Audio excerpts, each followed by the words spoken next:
Baisus išpuolis vidury dienos. Bandoma apiplėšti garbingo amžiaus moteriškę.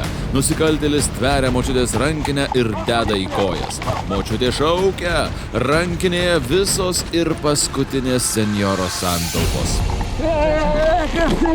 Rankas uždų. Nieko nedariau!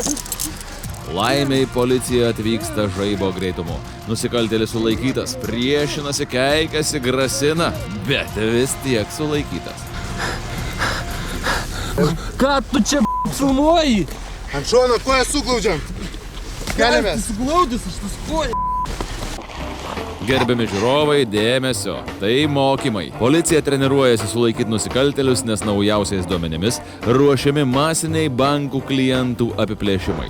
Ypač dabar, kai žmonės neša į bankus grynuosius ir keičia į eurus, kad vėl juos galėtų namuose užraukti savo koinėse. Mes prognozuodami be abejo, kad ta pati keitimo procedūros jos tikrai bus patrauklios negeriems žmonėms, su negerais kėslais, kaip minėjau, organizuosim papildomą patruliavimą ir nenutolstat nuo tų vietų, kur atliekamos bus keitimo procedūros, dirbs policijos pareigūnai, stebės situaciją. Paklausykit pareigūnų, niekada niekam nesigirkite, ko einate į banką. Įsivaizduokite, kad jūs seka nusikaltėliai. Šitoje vietoje, ta prasme, policija, kaip ir visuomet, rekomenduoja, kad ta pati keitimo procedūra vyktų dienos metu. Nereikėtų pateikti visiems kaimynams ir aplinkiniams, kad žmogus vyksta įsikeisti litų į eurus. Neskubėkite litų į eurus keistis iki naujųjų.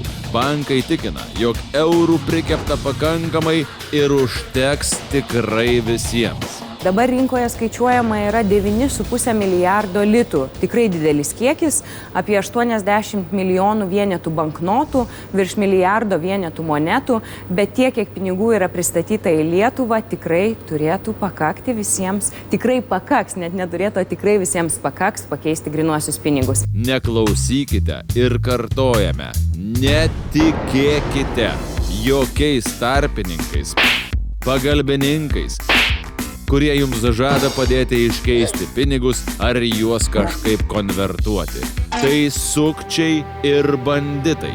Pinigus keičia tik bankuose. Namuose tokios paslaugos neteikiamos. Jokie banko darbuotojai neis į namus ir nesiūlys pakeisti vietoje pinigų.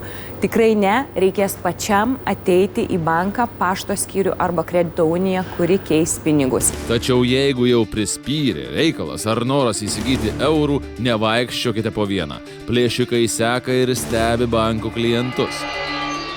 Pasikeisti pinigų eikite su artimaisiais. Tai pati patikimiausia apsauga.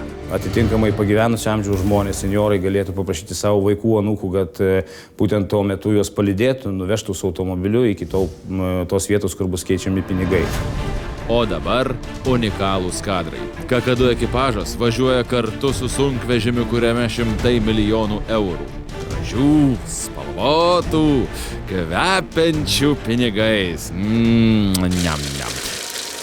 Šarvuotą sunkvežimį lydi mobilioji kaukėtų pareigūnų kuopa ginkluota automatais ir pistoletais.